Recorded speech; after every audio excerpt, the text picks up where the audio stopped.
കിസ്സ കേൾക്കാൻ ഇഷ്ടമാണോ നിങ്ങൾക്ക്? കിസ്സ എന്ന് പറഞ്ഞാൽ കഥ കേട്ടോ. കഥ കേൾക്കാൻ ഇഷ്ടമില്ലാത്തവർ വളരെ കുറവായിരിക്കും. അതുപോലെ കഥ പറയാൻ ഇഷ്ടപ്പെടുന്ന ഒരുപാട് ആൾക്കാരുണ്ട്. നമ്മുടെ ബാംഗ്ലൂരൊക്കെ വന്നിട്ട് ഒരുപാട് എക്സ്പീരിയൻസ് ഇല്ലേ നമുക്ക്. ജോലി സ്ഥലത്തു നിന്നാണെങ്കിൽ നമ്മുടെ റൂംമേറ്റ്സിൻ്റെ സൈഡിൽ നിന്ന് നമ്മളൊരു സ്ട്രീറ്റിൽ ഇറങ്ങുമ്പോൾ, ഒരു ചായ കുടിക്കുമ്പം, ഒരു ടെറസിൻ്റെ മുകളിൽ നമ്മൾ 2-3 ഫ്രണ്ട്സ് നിൽക്കുന്ന സമയത്ത് ഒക്കെ നമുക്ക് ഒരുപാട് കഥകളുണ്ട്. ഈ ഇമോഷൻസ് ആയിട്ട് ഇത് പുറത്തോട്ട് സംസാരിക്കാൻ ഇഷ്ടപ്പെടുന്ന ഒരുപാട് ആൾക്കാരുണ്ട്. അങ്ങനെ നമ്മുടെ ഈ ഒരു ബ്ലാ മല്ലു എന്ന് പറഞ്ഞിട്ടുള്ള ഈ ഒരു പ്രൊഫൈലിൽ സ്റ്റാർട്ട് ചെയ്യുന്ന ഒരു സെഗ്മെൻറ്റാണ് ബാംഗ്ലൂർ കിസ്സ. അതായത് ബാംഗ്ലൂരിൽ നിങ്ങൾക്ക് ഇഷ്ടപ്പെടുന്ന കഥ, നിങ്ങളുടെ അനുഭവങ്ങൾ, നിങ്ങളുടെ എക്സ്പീരിയൻസ് ഒക്കെ നമ്മളോട് സംസാരിക്കുന്ന പോലത്തെ ഒരു സെഗ്മെൻറ്റ്സ്. അപ്പോൾ നമ്മുടെ ഫസ്റ്റ് സെഗ്മെൻറ്റിൽ നമ്മുടെ ഫസ്റ്റ് പേഴ്സൺ ഒരു ആർജയാണ്. എനിക്ക് തോന്നുന്നു കേരളത്തിലെ ഫസ്റ്റ് ഹിച്ചൈക്കിംഗ് എന്ന് പറഞ്ഞിട്ടുള്ള ആ ഒരു കോൺസെപ്റ്റിൽ കേരളം മൊത്തം 350 രൂപ കൊണ്ട് കറങ്ങി വന്നിട്ടുള്ള ഒരാൾ. അവരാണ് നമ്മുടെ ഫസ്റ്റ് നമ്മുടെ ഗസ്റ്റായിട്ട് വന്നിട്ടുള്ളത്, RJ പാർവതി. അപ്പോൾ നമുക്ക് ഇന്ന് അവരുടെ ബാംഗ്ലൂർ കിസ്സ, അവരിപ്പോൾ ബാംഗ്ലൂരാണല്ലോ കേട്ടോ, അവർക്ക് ഒരുപാട് കാര്യങ്ങൾ പറയാനുണ്ട്. അവരുടെ ബിസിനസ്, അവർ ബാംഗ്ലൂർ സ്റ്റാർട്ടപ്പ് സ്റ്റാർട്ട് ചെയ്തിട്ടുണ്ട്.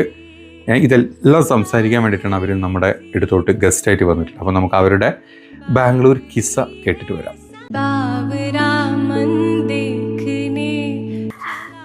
ഹായ്, ഹലോ, എൻ്റെ പേര് പാർവതി എന്നാണ്. ഞാനിപ്പോൾ 1 ഇയർ ആകുന്നു ഇവിടെ ബാംഗ്ലൂർ സെറ്റിലായിട്ട്. ഇപ്പോൾ ITI ലേഔട്ടിലാണ് സ്റ്റേ ചെയ്യുന്നത്. ഇപ്പോൾ ഒരു ചെറിയ സ്റ്റാർട്ടപ്പൊക്കെ ആയിട്ട് ഇപ്പം തുടങ്ങിയിരിക്കുന്നത്. അപ്പം ഈ സ്റ്റാർട്ടപ്പൊക്കെ തുടങ്ങുന്നതിൻ്റെ മുമ്പ് ഇങ്ങോട്ട് വരാനുള്ളൊരു റീസൺ ഉണ്ടാവുമല്ലോ? റീസൺ ഉണ്ട്. റീസൺ എന്താണെന്ന് വെച്ച് കഴിഞ്ഞാൽ, ഇനി എങ്ങനെ അല്ലെങ്കിൽ എന്ത് ചെയ്യണം എന്നൊരു പോയിന്റ് വരുമല്ലോ നമ്മുടെ മനുഷ്യന്മാരെ സംബന്ധിച്ചിടത്തോളം. ഒരു പോയിന്റിലാണ് അടുത്തത് എന്ത്, അല്ലെങ്കിൽ ഒരു ഇമോഷണൽ ആണെങ്കിലും കുറച്ച് ഏറ്റവും ഒരു വീക്കായിട്ട് നിൽക്കുന്ന ടൈമിലാണ് ഞാൻ ബാംഗ്ലൂർക്ക് കയറുന്നത്.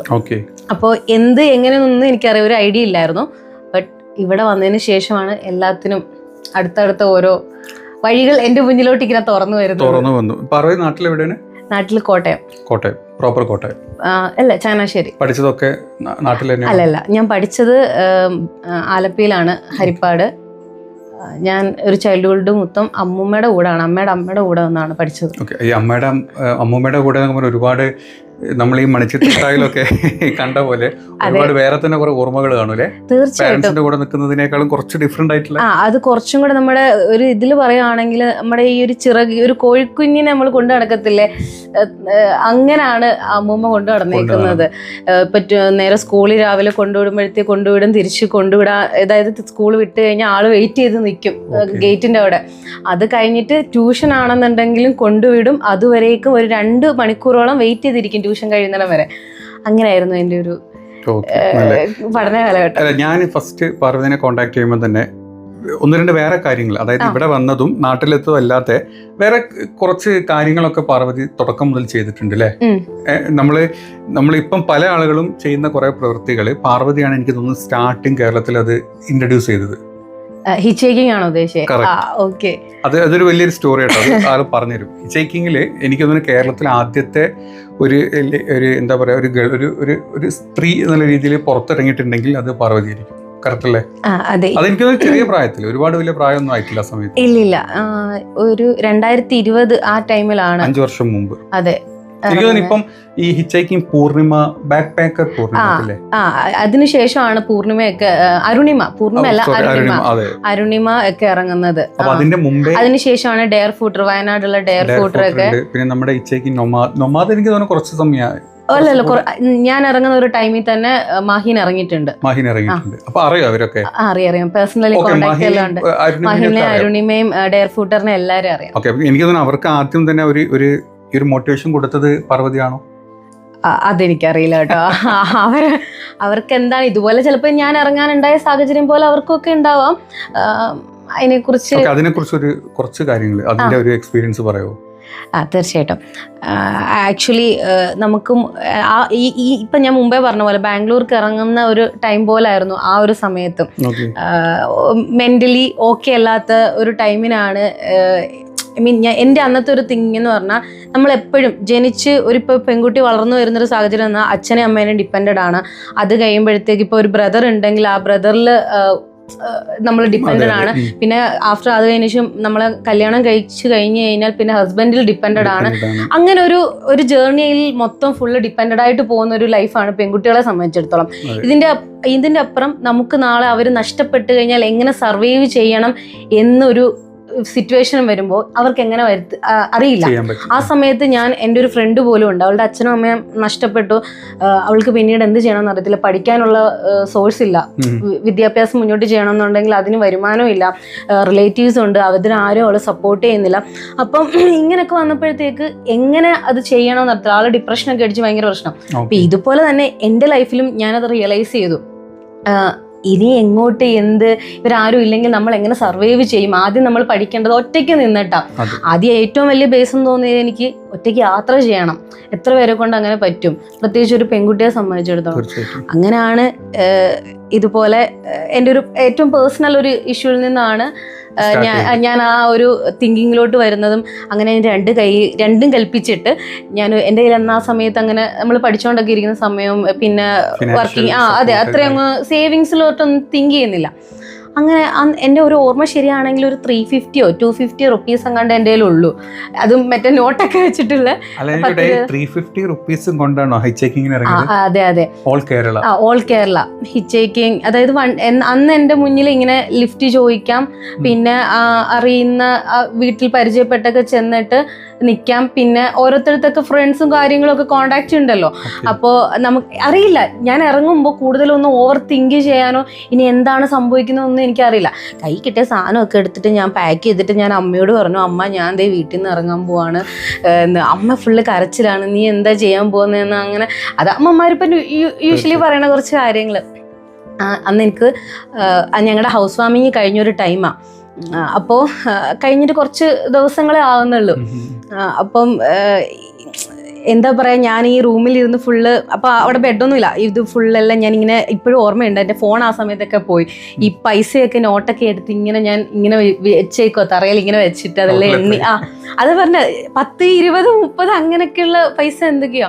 പിന്നെ എനിക്കറിയില്ല ഈ യാത്ര ചെയ്യുമ്പോൾ എന്തൊക്കെ ആകെ ഞാൻ പോയിക്കുന്ന ഫ്രണ്ട്സിൻ്റെ ഒക്കെ കൂട്ടത്തിൽ, കസിൻസ് ഒക്കെ കൂട്ടത്തില്ല, എന്തൊക്കെ കൊണ്ടുപോകണം, ഇത്രയും ഒരു ലോങ് ജേർണിക്ക് പോവാണ്, എന്തൊക്കെ കൊണ്ടുപോകണമെന്ന് പോലും അറിയില്ല. എന്തൊക്കെ ഞാൻ വരി കിട്ടിയിട്ട് നേരെ ഇവിടുന്ന് 350 രൂപയായിട്ട് വീട്ടിൽ നിന്ന് ഇറങ്ങി കേരളം മൊത്തം കാണണം. കേരളം മൊത്തം എനിക്ക് കേരളം മൊത്തം കാണണം, കേരളം മൊത്തം കവർ ചെയ്ത് തിരിച്ചു വരണം. അതെ അതെ, അന്ന് അത് കംപ്ലീറ്റ് ചെയ്യാൻ പറ്റുമോ? കംപ്ലീറ്റ് ചെയ്യാൻ പറ്റി, തീർച്ചയായിട്ടും. 350 അല്ല, അതിനിടയ്ക്ക് എനിക്ക് യാത്ര ചെയ്യുമ്പോഴത്തേക്ക് സപ്പോർട്ടും കാര്യങ്ങളും തീർച്ചയായിട്ടും. ആ ഒരു കറേജ് ഭയങ്കര കേട്ടോ, അത് എല്ലാ പെൺപിള്ളേർക്കൊന്നും പറ്റുന്ന കാര്യമില്ല. അല്ല, അവിടെ നിന്നാണ് ആക്ച്വലി എനിക്ക് പിന്നെ എന്താ പറയുക, നമ്മളൊരു പൊട്ടിച്ചെറിയലൊരു സംഭവം ഉണ്ടല്ലോ വീട്ടിൽ നിന്ന്. എന്താണ് ഇപ്പോൾ എല്ലാവർക്കും ഒരു ടെൻഷൻ ഉണ്ടാവും, വീട്ടുകാർ സപ്പോർട്ടിനില്ലെങ്കിൽ പിന്നെ നമ്മൾ എന്ത് ചെയ്യും, നമ്മൾ സുരക്ഷിതരാകുമോ, അതായത് വീടിന് പുറത്തോട്ട് പോയി കഴിഞ്ഞാൽ എങ്ങനെയാണ്, നമ്മളോട് എല്ലാവരും മിസ്ബിഹേവ് ചെയ്യുമോ. അപ്പം എല്ലാവർക്കും ഒരു തിങ്കിങ് അങ്ങനെ, നമ്മുടെ വീടാണ് ഏറ്റവും വലിയ സെക്യൂർഡ് എന്നൊരു പ്ലേസ് ഉണ്ട് എല്ലാവരുടെയും ഒരു തിങ്കിങ്. അത് നമ്മളെ കുഞ്ഞിലെ തൊട്ട് ഒരു ഇഞ്ചെക്ട് ചെയ്ത് കൊടുക്കുന്ന ഒരു സാധനമാണ്. നമ്മളെ പിന്നെ ഒരു ആരും സപ്പോർട്ട് ചെയ്യില്ല. പക്ഷേ അതിനുശേഷം എനിക്ക് കിട്ടിയെന്ന് പറഞ്ഞു കഴിഞ്ഞാൽ പിന്നെ എനിക്ക് എവിടെയും പോകാനുള്ളൊരു സ്വാതന്ത്ര്യവും കൂടാ. പോയിട്ട് അവൾ തിരിച്ച് സുരക്ഷിതമായിട്ട് വീട്ടിൽ വരും എന്നുള്ള ഒരു വീട്ടുകാർക്കും കൂടെ കൊടുത്തൊരു ഉറപ്പാണ് ഞാൻ. ആ സമയത്ത് എപ്പോഴെങ്കിലും നമ്മുടെ ഇപ്പം കേരളം മറ്റേ എന്താ പറയാ, നമ്മുടെ ട്രിവാൻഡ്രം മുതൽ അങ്ങ് കാസർഗോഡ്, ആ സമയത്ത് ഏതെങ്കിലും സ്റ്റേറ്റിൽ നിന്ന് മോശമായിട്ടുള്ള വല്ല അനുഭവങ്ങളോ കാര്യങ്ങളോ? ഇല്ലില്ല, ഒന്നും ഉണ്ടായിട്ടില്ല. എൻ്റെ കയ്യിൽ ആ സമയത്ത് ഞാൻ നല്ല സപ്പോർട്ടായിരുന്നു. എൻ്റെ കയ്യിൽ ഒരു പെപ്പർ സ്പ്രേ ഉണ്ടായിരുന്നു, പക്ഷെ അതെനിക്ക് യൂസ് ചെയ്യേണ്ടി വന്നിട്ടില്ല. സീരിയസ്ലി പറയാൻ, നമ്മൾ വിചാരിക്കുന്ന പോലെ എല്ലാം ഒരാൾ തെറ്റിയെന്ന് പറഞ്ഞുകൊണ്ട് എല്ലാവരും മോശക്കാരാണെന്ന് വിശ്വസിക്കാൻ പാടില്ല. എനിക്ക് ഒരു പരിചയമില്ലാത്ത ആൾക്കാരാണ് എനിക്ക് സ്റ്റേ തന്നത്. ഞാൻ എന്ത് വിശ്വസിച്ചിട്ടാണ് ഞാനൊരു വീട്ടിൽ താമസിക്കാൻ, അത് ഇന്നത്തെ ഇത്രയും വലിയൊരു കാലഘട്ടം നമുക്കൊന്നും പ്രെഡിക്റ്റ് ചെയ്യാൻ പറ്റാത്തൊരു സമയത്ത് ഒന്നും, അതായത് ഒരു വീട്ടിൽ താമസിക്കുന്നു, അവർ ഫുഡിനകത്ത് എന്തെങ്കിലും തരുമോ അങ്ങനൊന്നും. പക്ഷെ വളരെ സുരക്ഷിതമായിട്ട് തിരിച്ചെത്തി. എനിക്ക് ഒരു മെമ്മറബിൾ എന്ന് പറഞ്ഞൊരു മൊമെന്റ് ഉണ്ട്. കണ്ണൂർ വളരെ നിഷ്കളങ്കമായിട്ടുള്ള ആൾക്കാരുണ്ട്. നമ്മൾ ഈ കണ്ണൂർ എന്ന് പറഞ്ഞാൽ ഈ ബോംബ് അടി ഇതൊക്കെയാണ് നമ്മളെ സംബന്ധിച്ച് കണ്ണൂരെ പറ്റി ആദ്യം മനസ്സിലോട്ട്. അതെ അതെ, അല്ല, എൻ്റെ ഒരു പേഴ്സണൽ എക്സ്പീരിയൻസ് അനുസരിച്ചിട്ട് എനിക്ക് പറയാനുള്ളത് ഭയങ്കര നിഷ്കളങ്കമായിട്ടുള്ള സ്നേഹമാണ്. പിന്നെ നമുക്കൊക്കെ ആയിരിക്കും ഉള്ളിൽ കളത്തരം ഉണ്ടെന്ന് എനിക്ക് തോന്നുന്നു. ഇത് കാണുന്നുണ്ടെങ്കിൽ നോട്ട് ചെയ്യണം കേട്ടോ. നിങ്ങളെ പറ്റി അത്രയും ഏറ്റവും ഒരു ബെസ്റ്റ് കോംപ്ലിമെന്റ് കണ്ണൂരിനെ പറ്റി. അതെ, പലരും പറഞ്ഞിട്ടുണ്ട്, ഇല്ലാന്നല്ല, നല്ല ആളുകളാണൊക്കെ നമുക്കറിയാം. പക്ഷെ ഇങ്ങനത്തെ ഒരു ഒറ്റയ്ക്കൊരാൾ ഇവിടെ ഒക്കെ സഞ്ചരിച്ച് വന്നിട്ട് കണ്ണൂരിനെയാണ് ഏറ്റവും ഇഷ്ടപ്പെട്ടതെന്ന് പറഞ്ഞു കഴിഞ്ഞാൽ ഒരു കോംപ്ലിമെന്റ് തന്നെ കണ്ണൂരിന്. കണ്ണൂരത്തെ ഒരു അനുഭവം എന്ന് പറഞ്ഞു കഴിഞ്ഞാൽ, എനിക്കൊരു പരിചയമില്ലാത്തൊരു വീട്ടിൽ എനിക്ക് അവിടെ സ്റ്റേ തന്നത് ആദർശം എന്ന് പറഞ്ഞ ചേട്ടനൊരു വീടുണ്ട്. അവിടുത്തെ അമ്മ ബിന്ദുമ്മയുണ്ട്. എന്നെ ആദ്യമായിട്ട് കാണുക, എന്നാ അത്രയും ഒരു പരിചയമില്ലാത്തതിൻ്റെ ഒരു ഫീലോ കാര്യങ്ങളോ ഒന്നുമില്ല. എനിക്കപ്പോൾ എൻ്റെ മുടിയൊക്കെ ഫുൾ ഇത്രയും ട്രാവൽ ചെയ്തിട്ട് ഫുള്ള് വല്ലാണ്ട് കിടക്കും മുടിയൊക്കെ. എന്നെ പിടിച്ചിരുത്തി തലയിൽ എണ്ണയൊക്കെ പുരട്ടി, പിന്നെ പോകാൻ നേരം എനിക്ക് എണ്ണയൊക്കെ കാച്ചി, നമ്മൾ ഈ ഗൾഫിലോട്ടൊക്കെ പോകുന്നില്ല, അതെ, ആ ഒരു നമ്മളെ എബ്രോഡിലൊക്കെ ദൂരമൊക്കെ പോകുന്ന പോലെ എണ്ണയൊക്കെ, എനിക്ക് ആ ട്രാവൽ അത് ആവശ്യമില്ല. എന്നാൽ പോലും ഞാനത് ഞാനത് സ്വീകരിച്ചു. എനിക്ക് പെട്ടെന്ന് മനസ്സറിഞ്ഞു. കാരണം നമ്മുടെ സ്വന്തം റിലേറ്റീവ്സിൽ നിന്ന് പോലും കിട്ടാത്ത ഒരു കെയറിങ്ങും ഭയങ്കര കെയറിങ്ങും കിട്ടിയിട്ടുണ്ട്. ഒരു കുട്ടി ഉണ്ടായിരുന്നു, ഹന്ന എന്ന് പറഞ്ഞല്ല, അവൾ എനിക്ക് കറ്റാർ വാഴയൊക്കെ ഇട്ടിട്ട് ഫുള്ള്, എനിക്കൊരു പരിചയമില്ലാത്ത ആൾക്കാരാണ്. അതെ, ഞാനപ്പോൾ അന്ന് ഞാൻ പറയുമായിരുന്നു, കേരളത്തിന്റെ ഫുള്ള് ഒരു സ്നേഹവും ഇതും എനിക്ക് കിട്ടിയിട്ടുണ്ട് എന്നുള്ളൊരു അഹങ്കാരം എനിക്കുണ്ടായിരുന്നു. അത് തീർച്ചയായിട്ടും ഞാൻ വളരെ ഒരു പരിചയമില്ലാത്ത മനുഷ്യൻ ചിലപ്പോൾ ആ വ്യക്തിക്ക് 1 കിലോമീറ്റർ പോകേണ്ടതായിട്ടുണ്ടാവുള്ളൂ. പക്ഷെ എൻ്റെ പർപ്പസ് എന്താന്ന് പറഞ്ഞു കഴിഞ്ഞാൽ ചിലപ്പോൾ എൻ്റെ ഡെസ്റ്റിനേഷനിൽ ആൾ എന്നെ കൊണ്ടുവിടും. അതുപോലെ സപ്പോർട്ട് എനിക്ക് ആ ടൈമിന് കിട്ടിയിട്ടുണ്ട്. ചിലപ്പോൾ നാളെ ഒരു പെൺകുട്ടിക്ക് ഇതുപോലെ ഇതിന് ശേഷം ഇപ്പോൾ ഒത്തിരി പേര് ട്രാവൽ ചെയ്യുന്നുണ്ട്, ഇത് കണ്ടിട്ട് കുറച്ചും കൂടെ അവർക്ക് ധൈര്യം കിട്ടിയിട്ടുണ്ടാവാം. ഇങ്ങനെ ഒരു പെൺകുട്ടി അതേ സമയത്ത് തന്നെ നമുക്ക് എല്ലാവർക്കും ഈ ഒരു പരിഗണന കിട്ടണം, അല്ലെങ്കിൽ ഇതേ ഒരു സെക്യൂരിറ്റി കിട്ടണം നമുക്ക് ഒരിക്കലും പറയാൻ പറ്റില്ല. നമ്മളത് പറയുമ്പോൾ എല്ലാവരും ചാടി ഇറങ്ങണം എന്ന് നമ്മൾ പറയുന്നില്ല. പക്ഷേ പാർവതിക്ക് കിട്ടിയ ഏറ്റവും ബെസ്റ്റ് ഒരു ട്രീറ്റ് ആയിരുന്നു. തീർച്ചയായിട്ടും എനിക്ക് അതിൽ ഭയങ്കര അത് എപ്പോഴാണ് ഈ RJ ആയിട്ടൊക്കെ വർക്ക് ചെയ്ത സമയത്ത്? ഈ മൊത്തം ബിസി ഷെഡ്യൂൾ ആയിരുന്നല്ലോ, അപ്പൊ അതിന്റെ ഇടയിൽ എപ്പോഴായിരുന്നു RJ? ഞാൻ ട്രാവലിന് പോകുന്നതിന് മുമ്പാണ് ഞാൻ FM-ൽ വർക്ക് ചെയ്തുകൊണ്ടിരുന്നത്. അത് പാർട്ട് ടൈം ആയിരുന്നു. ഞാനപ്പോൾ ഡിഗ്രിയും ചെയ്തുകൊണ്ടിരിക്കുകയും അതിന്റെ കൂട്ടത്തില് അവിടെ ചങ്ങനാശ്ശേരി തന്നിട്ടുള്ള കമ്മ്യൂണിറ്റി FM ആണ്, മീഡിയ വില്ലേജ് എന്ന് പറഞ്ഞിട്ടുള്ള കമ്മ്യൂണിറ്റി FM-ലായിരുന്നു. അതും ഇതുപോലെ തന്നെ അമ്മയാണ്. ഞാൻ ഇങ്ങനെ സംസാരിക്കുന്നതുകൊണ്ട് ജസ്റ്റ് ഈ ആഡ് കണ്ടപ്പോഴത്തേക്ക് ഫേസ്ബുക്കിൽ എന്തോ അമ്മ കണ്ടു, അങ്ങനെ അമ്മയാണ് പറഞ്ഞത് ജസ്റ്റ് അപ്ലൈ ചെയ്ത് നോക്കുക. അങ്ങനെ കിട്ടി പാർട്ട് ടൈം ആയിട്ട് ഞാനത്. അതെ, അപ്പോഴാണ് ഇതുപോലെ ക്ലബ് FM-ലും ഒക്കെ ഇങ്ങനെ RJ ഹണ്ട് അങ്ങനത്തെ ഉള്ള സംഭവങ്ങളൊക്കെ വന്നപ്പോൾ ഞാൻ അപ്ലൈ ചെയ്തിട്ടുണ്ട്. അപ്പോഴാണ് ഈ കൊറോണയുടെ ഒക്കെ ഇഷ്യൂസ് ഒക്കെ വന്നപ്പോഴത്തേക്ക് അത് സ്റ്റോപ്പ് ചെയ്തു. പിന്നെ എപ്പോഴാണ് ഈ ബാംഗ്ലൂരേക്ക് വരണം, അല്ലെങ്കിൽ ഇവിടെ വന്നിട്ടൊരു സ്റ്റാർട്ടപ്പ് തുടങ്ങണം, ആ ഒരു ചിന്ത ഒക്കെ എപ്പോൾ വന്നു? ആക്ച്വലി ബാംഗ്ലൂർ എന്ന് പറഞ്ഞൊരു പ്ലാന് എൻ്റെ മൈൻഡിലേ അന്നത്തെ കാലത്തില്ല. ബാംഗ്ലൂർ ഇങ്ങനെ വന്ന് സെറ്റിൽ ചെയ്യുമെന്നോ അല്ലെങ്കിൽ ഇങ്ങനെ ഒരു സ്റ്റാർട്ടപ്പ്, ബിസിനസ് ഇഷ്ടമാണ്, ബിസിനസ് ഭയങ്കര ഇഷ്ടമാണ്. പക്ഷെ ഇത് ഇങ്ങനെ ബാംഗ്ലൂർ വന്നിട്ട് ഇങ്ങനെ സെറ്റിൽ ആവുമെന്നോ അല്ലെങ്കിൽ ഇങ്ങനെ എനിക്കുമായിട്ട് ഒരു പഠിച്ചതുമായിട്ട് ഒരു ഫീൽഡ് ഇല്ലാത്തൊരു സെക്ഷനിലോട്ട് ഞാനിങ്ങനെ ഒരു സ്റ്റാർട്ടപ്പ് തുടങ്ങുമെന്നൊന്നും എൻ്റെ സ്വപ്നത്തിലില്ല. ഞാൻ പറഞ്ഞില്ലേ, എല്ലാത്തിനും നമ്മളെ കണക്ട് ചെയ്യുന്ന ഒരു കാര്യങ്ങളുണ്ടാവും. പിന്നെ അതുപോലെ തന്നെ എന്നോട് പലരും പറയുന്നുണ്ട് ഇതെങ്ങനെയാണ് തുടങ്ങുന്നത്, അല്ലെങ്കിൽ നിങ്ങളിതെങ്ങനെ. ഞാൻ ആദ്യം പറയുന്നത്, നമ്മളെ ചുറ്റിനും ആദ്യം നമ്മൾ നന്നായിട്ട് സെർച്ച് ചെയ്യുക. നമ്മുടെ ഒരു പ്രോബ്ലത്തിൽ നിന്നാണ് നമ്മളൊരു സൊല്യൂഷനിലോട്ട് നമ്മൾ എത്തുന്നത്. നമുക്ക് എന്താണ് നമ്മുടെ ചുറ്റിനും, അത് നമ്മൾ ഒബ്സർവ് ചെയ്യണം. നമ്മൾ ഡെയിലി ഒബ്സർവ് ചെയ്യണം. നമ്മുടെ ചുറ്റിനുള്ള പ്രശ്നങ്ങളെ നമ്മൾ ആദ്യം പഠിച്ചാലേ അവിടെ എന്താണ് ഇല്ലാത്തതെന്നുള്ളത് ഇംപ്ലിമെന്റ് ചെയ്യാനും അതിലത് വർക്ക്ഔട്ട് ചെയ്യാനായിട്ടും നമുക്ക് സാധിക്കുള്ളൂ. കാര്യങ്ങൾ ചിന്തിച്ചിട്ടാണ് ഇതിലോട്ട് ഇറങ്ങിയതല്ലേ? തീർച്ചയായിട്ടും. ഇപ്പൊ ഇറങ്ങിയിട്ട് ഇപ്പൊ എങ്ങനെയുണ്ട്? ഇവിടെ എങ്ങനെ പോകുന്നു? അടിപൊളിയായിട്ട് പോകുന്നുണ്ട്. ആളുകളൊക്കെ നല്ല റെസ്പോൺസ് ആണ്. നമുക്ക് റെഗുലർ ആയിട്ട് കസ്റ്റമർ ഉണ്ട്. ഇപ്പൊ അതുപോലെ തന്നെ ഈ ഇൻസ്റ്റാഗ്രാം ഒക്കെ സ്റ്റാർട്ട് ചെയ്ത സമയത്ത് നമുക്ക് മെസ്സേജ് വരും, ഇന്ന് നിങ്ങൾ ഷോപ്പ് ഓപ്പൺ ചെയ്തിട്ടുണ്ടല്ലേ. ഇത് കേൾക്കുമ്പോൾ എനിക്ക് ആദ്യം അങ്ങനെ ഒരു മെസ്സേജ് വന്നപ്പോൾ ഭയങ്കര ഭയങ്കര പ്രൗഡായിരുന്നു. എന്താന്ന് വെച്ച് കഴിഞ്ഞാൽ നമുക്ക് ആ ഒരു ക്വാളിറ്റിയും നമ്മുടെ ആ ഒരു തീർച്ചയായിട്ടും വരുന്നത്. ഞാൻ പറയട്ടെ, നമ്മള് ബിസിനസിന്റെ കാര്യമൊക്കെ പറഞ്ഞു, ബിസിനസ് എന്താന്ന് ദൂരം പറഞ്ഞിട്ടില്ല. ഓക്കെ, ഞാനിപ്പോൾ 1 വർഷമായിട്ട് ഇവിടെ HSR 27th മെയിൻ റോഡിൽ നമുക്കൊരു വലിയ ഫുഡ് സ്ട്രീറ്റ് തന്നെ ഉണ്ട്. ഇന്ത്യയിൽ തന്നെ ഉള്ള പലതരം വ്യത്യസ്തമായിട്ടുള്ള ഫുഡിൻ്റെ ഒരു ഹബ്ബാണ് അവിടെ ഉള്ളത്.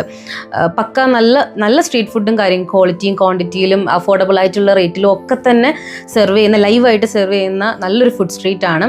എനിക്ക് തോന്നുന്നു ബാംഗ്ലൂരത്തെ തന്നെ ഏറ്റവും നല്ല ഒരു ബെസ്റ്റ് ഫുഡ് സ്ട്രീറ്റുകളിൽ പെട്ട ഒരു HSRൽ തന്നെ ഇപ്പോൾ ഉള്ളത്.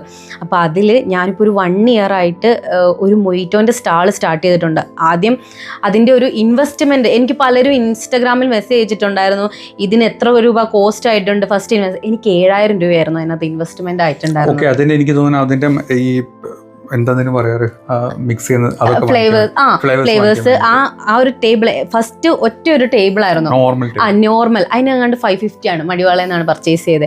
അപ്പം എല്ലാം കൂടെ ആകുന്നത്, അതായത് ഐസ് ബോക്സ് അങ്ങനെയുള്ള സംഭവങ്ങളെല്ലാം കൂടെ കൂട്ടിയിട്ട് ഒരു 7000 ആയിരുന്നു അതിൻ്റെ ഇൻവെസ്റ്റ്മെൻ്റ് എന്ന് എനിക്ക് തുടങ്ങിയത്. കാരണം എനിക്കറിയില്ല ഈ ഒരു ഫീൽഡുമായിട്ടൊന്നും എനിക്ക് ബന്ധമില്ലാത്ത. അപ്പം ഇത് സ്റ്റാർട്ട് ചെയ്ത് കഴിഞ്ഞാൽ എന്താണെന്നുള്ളത് നമുക്ക് നോക്കിയാൽ മാത്രമേ അറിയുള്ളൂ.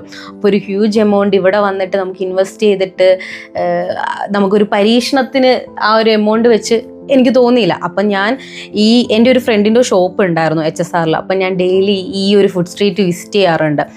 വിസിറ്റ് ചെയ്യുമ്പോഴത്തേക്കാണ് അവിടുത്തെ, അതായത് ഒരു പ്രോബ്ലം ഉണ്ടെന്ന് എനിക്ക് മനസ്സിലാക്കിയത്. ആ ഒരു സ്ട്രീറ്റിൽ ഒരു നല്ല അഫോർഡബിൾ ആയിട്ടുള്ളൊരു ഡ്രിങ്കിൻ്റെ സെക്ഷൻ ഇല്ല, നല്ല ഫുഡും കാര്യങ്ങളും ഉണ്ട്. പ്രത്യേകിച്ച് ഈ ദോശ കഴിച്ചു കഴിഞ്ഞാൽ, ഞാൻ അവിടെ നിന്ന് ദോശ കഴിക്കുമായിരുന്നു. ദോശ കഴിച്ചു കഴിഞ്ഞാൽ നമുക്കൊരു ഇതുണ്ടാവുമല്ലോ, ഒരു വെള്ളം കുടിക്കണം, ഒരു വെള്ളം കുടിക്കണം. നോർമൽ ഒരു മിനറൽ വാട്ടർ പോലും അവിടെ ആരും കൊടുക്കുന്നില്ല.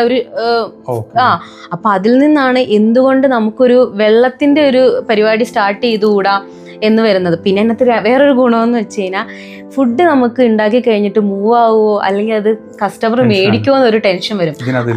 ഇതിനതില്ല, നമ്മൾ ലൈവായിട്ട് പ്രിപ്പയർ ചെയ്യാം,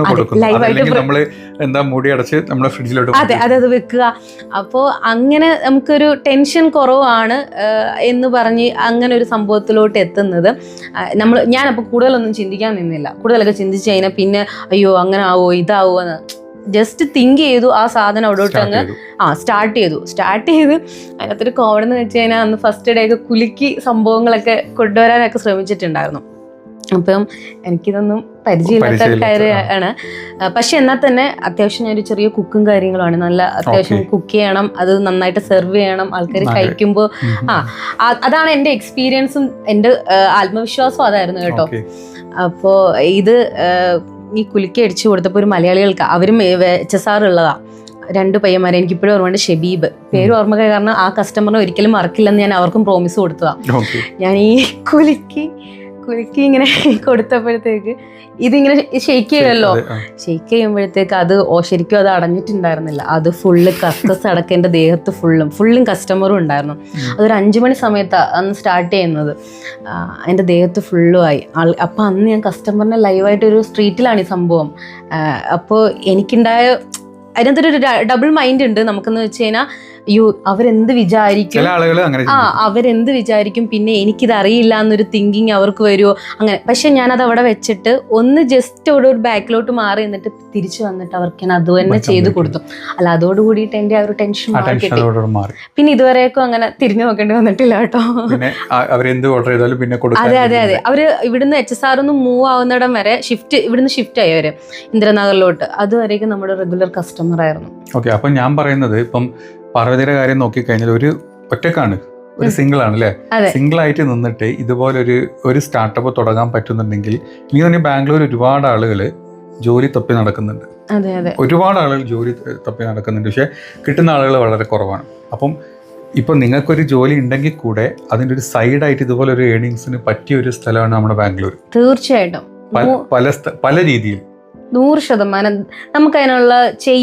നമുക്ക് ചെയ്യാൻ ഒരു മടിയും ഇല്ല എന്ന് നമ്മുടെ മൈൻഡ് സെറ്റ് ഉണ്ടെങ്കിൽ തീർച്ചയായിട്ടും നമുക്ക് ഏൺ ചെയ്യാൻ പറ്റും, നല്ല ഏൺ ചെയ്യാൻ പറ്റും. നമുക്കൊരു സിഗ്നേച്ചർ ഉണ്ടാക്കി എടുക്കാനും പറ്റുമെന്ന് 100% എനിക്ക് ഉറപ്പുണ്ട്. ഓക്കെ, അപ്പം പാർവതിയുടെ കാര്യം പറഞ്ഞാൽ, ഇപ്പം പാർവതി നാട്ടിൽ നമ്മളിപ്പം പറഞ്ഞു ഹിച്ച് ഹൈക്കിങ് കാര്യങ്ങളുമായിട്ട് പോയി പഠിച്ചു, അത് കഴിഞ്ഞിട്ട് ഇങ്ങനെ നടന്നു, അത് കഴിഞ്ഞ് അതിൻ്റെ ഇടയ്ക്ക് RJ കുറച്ച് കാലം അങ്ങനെ വർക്ക് ചെയ്തു, അത് കഴിഞ്ഞ് ബാംഗ്ലൂർ എത്തിയപ്പോൾ 1 year ആയി.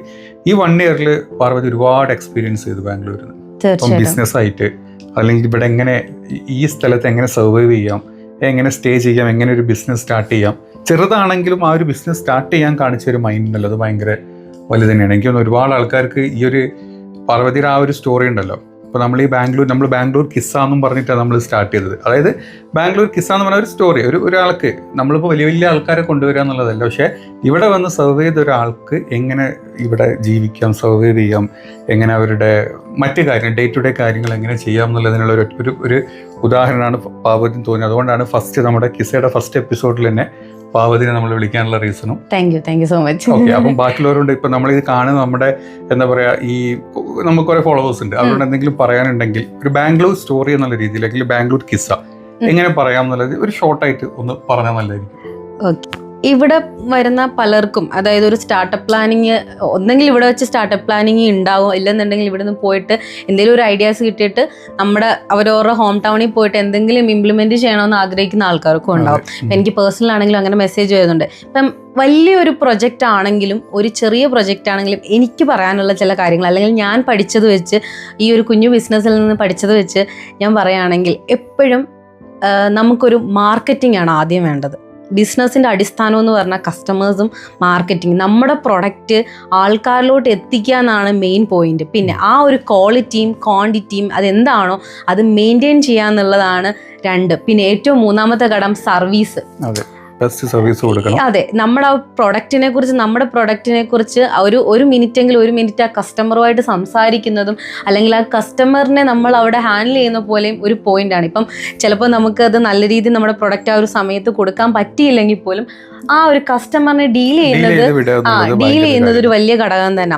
പിന്നെ നമ്മളൊരു 10 ലക്ഷം 20 ലക്ഷം രൂപ മുടക്കി ഒരു സ്ഥാപനം തുടങ്ങി അവിടെ കസ്റ്റമേഴ്സ് ഒന്നും ഇല്ല എന്ന് പറയുന്നതിലും ഞാൻ നോക്കിയിട്ട് എന്ന് വെച്ചുകൊണ്ട് എല്ലാവർക്കും അങ്ങനെ സ്ട്രീറ്റിലോട്ട് വന്നിട്ട് ഒരു സ്റ്റാർട്ടപ്പ് തുടങ്ങണമെന്ന് ഞാൻ അങ്ങനെ എല്ലാവരും പുഷ് ചെയ്യുമെന്നല്ല ഉദ്ദേശിക്കുന്നത്. പക്ഷെ എന്നാലും ഏറ്റവും സ്ട്രീറ്റിൽ വരുന്ന ഒരു കസ്റ്റമേഴ്സിൻ്റെ ഒരു പ്രത്യേകത എന്ന് പറഞ്ഞാൽ ഓരോ ദിവസം പുതിയ കസ്റ്റമേഴ്സ് ആയിരിക്കും വരുന്നത്. അതെ, റെഗുലറും ഉണ്ട്, എന്നാൽ തന്നെ പുതിയ കസ്റ്റമേഴ്സാണ് വരുന്നത്. അവർ പിന്നെ ഒരു ലൈവാണ് നമ്മൾ അവിടെ ചെയ്യുന്നത്. നമുക്ക് അഡീഷണലി ഒന്നും ആഡ് ചെയ്യാനൊന്നും പറ്റില്ല. അതെ, കസ്റ്റമറിനെ ഏറ്റവും കൂടുതൽ ഒരു ട്രസ്റ്റിംഗ് ഉണ്ടാക്കാൻ പറ്റുന്ന, ഒരു ബിൽഡ് ചെയ്യാൻ പറ്റുന്ന ഒരു പ്ലാറ്റ്ഫോമായിട്ട് എനിക്ക് തോന്നിയിട്ടുണ്ട് സ്ട്രീറ്റിൽ ഈ ഒരു ഫുഡ്. അതെ, അപ്പം തീർച്ചയായിട്ടും ഏറ്റവും ഞാൻ പറയുന്നത് ഒരു ചെറുതിൽ നിന്ന് തുടങ്ങി ആ ബിസിനസ്സിൻ്റെ ഗ്രോത്ത് പഠിച്ച് അത് മനസ്സിലാക്കി വരുവാണെങ്കിൽ ഏറ്റവും നല്ലതായിരിക്കും. എന്തൊക്കെ നമുക്കത് മാറ്റിയെടുക്കാം, എന്തൊക്കെ ചെയ്യാം എന്ന് എൻ്റെ പേഴ്സണൽ എക്സ്പീരിയൻസ്. ഇപ്പോൾ ഈവൻ ഒരു ഗ്ലാസ് പോലും അത് പുതിയതായിട്ട് എങ്ങനെ അതിൽ ചേഞ്ച് വരുത്തി കഴിഞ്ഞാൽ, കാരണം കസ്റ്റമർ ഡയറക്റ്റ് നമ്മളോട് സംസാരിക്കും, നമ്മുടെ അഭിപ്രായം. പ്രത്യേകിച്ച് ഞാൻ ചോദിക്കും എങ്ങനെയുണ്ട്, ഡ്രിങ്ക് ഒക്കെ കുടിച്ചിട്ട് എങ്ങനെയുണ്ട്, നിങ്ങൾക്കത് സാറ്റിസ്ഫൈഡ് ആണോ എന്നൊക്കെ ചോദിക്കുമ്പോൾ അവർ ജെന്യുവൻ ആയിട്ടുള്ള റിപ്ലൈ പറയും. നമുക്ക് ഇതുവരെ ഒരു മോശം അഭിപ്രായം വന്നിട്ടില്ല. അപ്പം ഞാൻ ചോദിക്കട്ടെ, ഇപ്പം ഈ നെക്സ്റ്റ് സ്റ്റേജിലോട്ട് വല്ല പ്ലാനും ഉണ്ടോ? അതോ?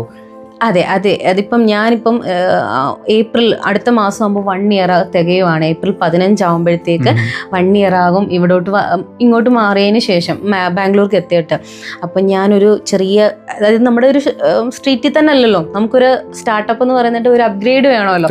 അങ്ങനെ ദൈവം സഹായിച്ചും പിന്നെ അതുപോലെ തന്നെ ഇവിടുത്തെ ആൾക്കാർ സഹായിച്ചും ഒക്കെ തന്നെ ആ ഒരു വിശ്വാസത്തിൽ, അതായത് കസ്റ്റമർ ഈസ് കിങ് എന്ന് പറയുന്ന പോലെ ആ ഒരു കസ്റ്റമർ എൻ്റെ ധൈര്യത്തിൽ ഞാനൊരു അപ്ഗ്രേഡ് ചെയ്തിട്ട് ഇപ്പോൾ ഒരു ഷോപ്പ് സ്റ്റാർട്ട് ചെയ്യുകയാണ്. ITI ലേഔട്ടിലാണ് വരുന്നത്. HSR ITI ലേഔട്ട് ബൊമ്മനഹള്ളിയിൽ ആണ് വരുന്നത്. അപ്പോൾ ഒരു ഷോപ്പിൻ്റെ പണിയൊക്കെ ഇങ്ങനെ നടന്നുകൊണ്ടിരിക്കുന്നു. അവിടെ നമ്മളൊരു കേരള ഫുഡും അതുപോലെ തന്നെ ജ്യൂസ്, ഷേക്ക് ഓഫ്ലൈനും ഉണ്ടാവും ഓൺലൈനും ഉണ്ടാവും. നെക്സ്റ്റ് മന്ത് ഓപ്പൺ ആക്കാനുള്ള കാര്യങ്ങളിലോട്ട് നമുക്ക് ഒരു കാര്യം ചെയ്യാം. അത് ഓപ്പൺ ചെയ്യുമ്പോൾ നമുക്ക് തീർച്ചയായിട്ടും നമ്മുടെ ഇതിലൊരു വീഡിയോ ചെയ്യണം. നമ്മുടെ ഫോളോവേഴ്സിന് അറ്റ്ലീസ്റ്റ് അറിയില്ല എവിടെയാണ് ഇത്രയും, അതായത് ഒരു അഫോർഡബിൾ റേറ്റിൽ നല്ലൊരു കേരള ഫുഡ്, ഒരു ചായ അല്ലെങ്കിൽ ഒരു ചെറിയ കടി, പിന്നെ നമ്മുടെ ഈ പറഞ്ഞ പോലെ മൊഹിറ്റോ കാര്യങ്ങളെല്ലാം കൂടെ വെച്ചിട്ട് അങ്ങനെയല്ലേ പ്ലാൻ ചെയ്തത്? ഓക്കെ, അപ്പോൾ നമ്മൾ എന്തായാലും വീഡിയോ ചെയ്യായിരിക്കും. ഈ പറഞ്ഞ ആളുകളൊക്കെ അത് കാണും. അപ്പം ഇതാണ് നമ്മുടെ പാർവതിയുടെ ഒരു ബാംഗ്ലൂർ കിസ്സ എന്ന് പറഞ്ഞത്. കിസ്സ എന്ന് പറഞ്ഞ സ്റ്റോറിയാണ് കേട്ടോ. കുറേ പേർക്ക് അർത്ഥം ഒരു മീനിങ് ഡിഫറൻസ് ഉണ്ട്. അതായത് ഒരു അറബിക് വേർഡാണ്. അപ്പോൾ നമ്മുടെ ബാംഗ്ലൂർ ഇതുപോലത്തെ ഷോർട്ട് സ്റ്റോറീസ് ഒരുപാട് പേർക്കുണ്ടാവും. അപ്പോൾ അവരുടെ കിസ്സകൾ പറയാൻ താല്പര്യമുള്ള ഒരുപാട് പേരുണ്ടെങ്കിൽ തീർച്ചയായും നമുക്ക് DM ചെയ്യാം. നമ്മൾ ഇതുപോലെ ആളുകളെ ഇൻവൈറ്റ് ചെയ്യും. എന്നിട്ട് അവരുടെ ഒരു സ്റ്റോറി ഇതുപോലെ അവരുടെ എക്സ്പീരിയൻസ് നമ്മുടെ ചാനലിൽ കൂടെ വിടുന്നതായിരിക്കും. നമ്മുടെ ഫസ്റ്റ് എപ്പിസോഡാണ് നമ്മൾ പാർവതിനെ വെച്ചിട്ടാണ് ചെയ്തത്. അപ്പം നമ്മുടെ ഈ വീഡിയോയിൽ ഇവരുടെ ഷോപ്പിൻ്റെയും അതുപോലെ നിങ്ങളുടെയും നമ്മൾ ഇത് കൊളാബ് ചെയ്യുന്നതായിരിക്കും. അപ്പോൾ ഇതുപോലെ ബിസിനസ് ഐഡിയാസ് വേണമെങ്കിലും അല്ലെങ്കിൽ ഇതുപോലെ സ്ട്രഗിൾ ചെയ്യുന്ന ആൾക്കാരൊക്കെ നമ്മുടെ കൂട്ടത്തിലുണ്ടെങ്കിൽ ഡയറക്റ്റ് ആയിട്ട് നിങ്ങൾക്ക് DM ചെയ്യാം. പിന്നെ ഒരു കാര്യം എനിക്ക് പറയാനുള്ളത്, എനിക്കിത് ബാംഗ്ലൂർ ആയതുകൊണ്ടാണ് ഇത്രയും സ്പീഡപ്പിൽ കാര്യങ്ങൾ മൂവ് ചെയ്യാൻ പറ്റിയത്. അത് ബാംഗ്ലൂരിൻ്റെ മാത്രം ഒരു പ്രത്യേകതയാണ്. എൻ്റെ സ്വന്തം നാട്ടിൽ പോലും എനിക്ക് തോന്നുന്നില്ല ഇത്രയും കോൺഫിഡൻസോട് കൂടിയിട്ടും ഇത്രയും ഒരു മെൻ്റൽ സപ്പോർട്ടും എനിക്ക് കിട്ടുമെന്ന്. കാരണം ഏറ്റവും കൂടുതൽ ഇത്രയും ഒരു എഡ്യൂക്കേഷനൊക്കെ കിട്ടിയിട്ട് ഇപ്പം വേണ്ട നാരങ്ങ വെള്ളം വിൽക്കാൻ പോകുന്ന അങ്ങനെ ഒരു മൈൻഡ് സെറ്റിൽ നിന്ന് എനിക്കൊരു റെസ്പെക്റ്റ് തീർച്ചയായിട്ടും കറക്റ്റാണ്. റെസ്പെക്ട് കിട്ടിയത് ബാംഗ്ലൂരിന്റെ ഒരു പ്രത്യേകതയാണ്. അവിടുത്തെ ആളുകളുടെ ഒരു മെന്റാലിറ്റിയും ഒരു സപ്പോർട്ടും ആണ്. അത് ബാംഗ്ലൂരിന്റെ മാത്രം അവകാശപ്പെടാൻ. ബാംഗ്ലൂർ വന്ന ആളുകൾ ബാംഗ്ലൂർ ഇഷ്ടപ്പെട്ട് ഇവിടെ തന്നെ ഈവൻ നമുക്ക് ഒരുപാട് എന്താ പറയാ ബിസിനസ്സുകാർ ഒരുപാട് പേര് നല്ല രീതിയിൽ മുന്നോട്ട് പോകുന്നുണ്ട്. എങ്കിലും ഇനിയിപ്പോൾ ഒരു നോർമൽ ലെവലിൽ ബിസിനസ് ചെയ്യുന്ന ഒരാളുകൾ സേവിങ്സ് ഒന്നുമില്ലെങ്കിലും ഈ ബാംഗ്ലൂരിന് ഇഷ്ടപ്പെട്ട് ഇവിടെ നിൽക്കുന്നതിന് ഒരുപാട് ഫാക്ടേഴ്സ് ഉണ്ട്. അതെ അതെ അല്ലേ? നമ്മൾ അക്സെപ്റ്റ് ചെയ്യുന്നത് നമ്മുടെ അക്സെപ്റ്റൻസ് ഒരുപാട് ബാംഗ്ലൂരിനുണ്ട്. പിന്നെ ഇവിടുത്തെ ക്ലൈമറ്റ് ചൂടാണ്, എന്നാലും കുഴപ്പമില്ല. ഇപ്പൊ കുറച്ച് ചൂടായിട്ടുണ്ട്. പക്ഷെ നമ്മുടെ നാട്ടിലെ ക്ലൈമറ്റിനെക്കാളും കമ്പയർ ചെയ്യുമ്പോഴത്തേക്ക് പിന്നെന്താണ് മെയിൻ ആയിട്ട് ആൾക്കാര് അവനവന്റെ കാര്യം നോക്കി നടക്കുന്ന ആൾക്കാര്. അത്രേ ഉള്ളൂ. സിമ്പിൾ ആയിട്ട് പറഞ്ഞു കഴിഞ്ഞാൽ ആരും ആരുടെയും കാര്യങ്ങൾ തിരക്കാൻ പോകത്തില്ല. അവനവനുണ്ടോ അവന് ജീവിക്കുക, പൈസ ഉണ്ടാക്കുക, ജീവിക്കുക, എക്സ്പ്ലോർ ചെയ്യുക. അതിനപ്പുറം അവൻ എങ്ങനെ പോകുന്നു അല്ലെങ്കിൽ അവൾ എങ്ങനെ പോകുന്നു അങ്ങനെ ഒരു തിങ്കിങ്ങിലോട്ട് വരത്തില്ല. അതിന് ഞാൻ നോക്കിയിട്ട് ബാംഗ്ലൂർ ബെസ്റ്റ് ഒരു ലിവിങ് ഒരു എക്സ്പീരിയൻസ് വെച്ചിട്ട്. അതെ, അതുകൊണ്ട് തന്നെ ഇഷ്ടംപോലെ മലയാളികൾ ഇങ്ങോട്ട് വരുന്നുണ്ട്. ഞാൻ നോക്കിയിട്ട് കേരളത്തിലെ ഒരെണ്ണം UK മൈഗ്രേറ്റ് ചെയ്യുന്ന പോലെ തന്നെ തീർച്ചയായിട്ടും ബാംഗ്ലൂരിലോട്ട്, അതായത് ഇത്രയും ഒരു 15ഉം 20ഉം ഒക്കെ റെന്റ് കൊടുത്തിട്ടും അവരിവിടെ നിൽക്കുന്നുണ്ടെങ്കിൽ സംതിങ് സ്പെഷ്യൽ ഇവിടെ ഉണ്ട്. അല്ലാതെ ഒരിക്കലും നമ്മുടെ നാടും അല്ലെങ്കിൽ ഒരു സേഫ് സോൺ വിട്ടിട്ട് ഇങ്ങോട്ട് വരുന്നുണ്ടെങ്കിൽ ഇത്രയും റെന്റും കൊടുത്തിട്ട് ഇവിടെ നിൽക്കുന്നുണ്ടെങ്കിൽ ഓഫ് കോഴ്സ് ബാംഗ്ലൂരിനൊരു സ്പെഷ്യാലിറ്റി ഉണ്ട്. അപ്പോൾ നമ്മുടെ ബാംഗ്ലൂർ കിസ്സയിലോട്ട് കറക്റ്റായിട്ട് നമുക്ക് ആപ്റ്റായിട്ട് വന്നിട്ടുള്ള നമ്മുടെ ഫസ്റ്റ് എന്താ പറയുക പാർട്ടിസിപ്പൻ്റ് എന്ന് പറയാൻ പറ്റില്ല, നമ്മുടെ ഒരു കിസ്സ പറയാൻ ഒരു കഥ പറയാൻ വന്ന ആൾ തന്നെയാണ്. ബാംഗ്ലൂരിന് ഇഷ്ടപ്പെട്ട് ബാംഗ്ലൂരിൽ ജീവിക്കാൻ വേണ്ടി ബാംഗ്ലൂർ സെറ്റിൽ ചെയ്തുകൊണ്ടിരിക്കുന്ന നമ്മുടെ പാർവതിയുടെ കിസ്സയാണ് നമ്മൾ കേട്ടത്. അപ്പം നിങ്ങളും നിങ്ങളുടെ അഭിപ്രായങ്ങൾ കമൻറ്റ് ചെയ്യണം. അതുപോലെ തന്നെ ഇതുപോലെ കിസ്സകൾ ഉണ്ടെങ്കിൽ നമുക്ക് ഡയറക്റ്റ് മെസ്സേജ് ചെയ്യാം. എന്നെ ഇതിലോട്ട് ഇൻവൈറ്റ് ചെയ്ത നമ്മുടെ ബ്ലാ മല്ലു ബ്രോ തീർച്ചയായിട്ടും താങ്ക് യു സോ മച്ച്. ഇങ്ങനെ ഒരു പ്ലാറ്റ്ഫോമിലോട്ട് നമ്മളെ എത്തിപ്പെടുന്നതും നമ്മളോട് ഇത്രയും നേരം കാര്യങ്ങൾ സംസാരിക്കാനാണെങ്കിലും ഇത്രയും ആൾക്കാരിലോട്ട് ഇത് എത്തിക്കാനുള്ള ഇനിഷ്യേറ്റീവ് ഇതിപ്പോൾ ഒരു ഷൂട്ട് ചെയ്യുന്നതൊക്കെ വെളുപ്പിനെയാണ് കേട്ടോ. അപ്പോൾ ഇത്രയും ഒരു എഫേർട്ട് ഇടുന്നതും ഒരു വലിയ കാര്യം തന്നെയാണ്. നാളെ ആർക്കെങ്കിലും ഉപകാരം ആയിക്കോട്ടെ, അല്ലെങ്കിൽ ഒരു ബാംഗ്ലൂർ ജീവിക്കുന്ന ആൾക്കാരിലോട്ട് ഇത് എത്തിക്കാനായിട്ട് ഇത് ഇനിഷ്യേറ്റീവ് എടുക്കുന്ന ഒരു വലിയ കാര്യം തന്നെയാണ്. അപ്പം നാളെ ഇതുപോലെ തന്നെ എഫേർട്ട് ഇടുന്ന ഒത്തിരി മനുഷ്യരുണ്ട്. അവരും ഈ ഒരു പ്ലാറ്റ്ഫോമിലോട്ട് വരട്ടെ, സംസാരിക്കട്ടെ, പിന്നെ കൂടുതൽ ആൾക്കാരിലോട്ട് എത്തട്ടെ. ഇത് നല്ലൊരു കമ്മ്യൂണിറ്റി ആയിട്ട് മാറട്ടെ. All the best. Thank you.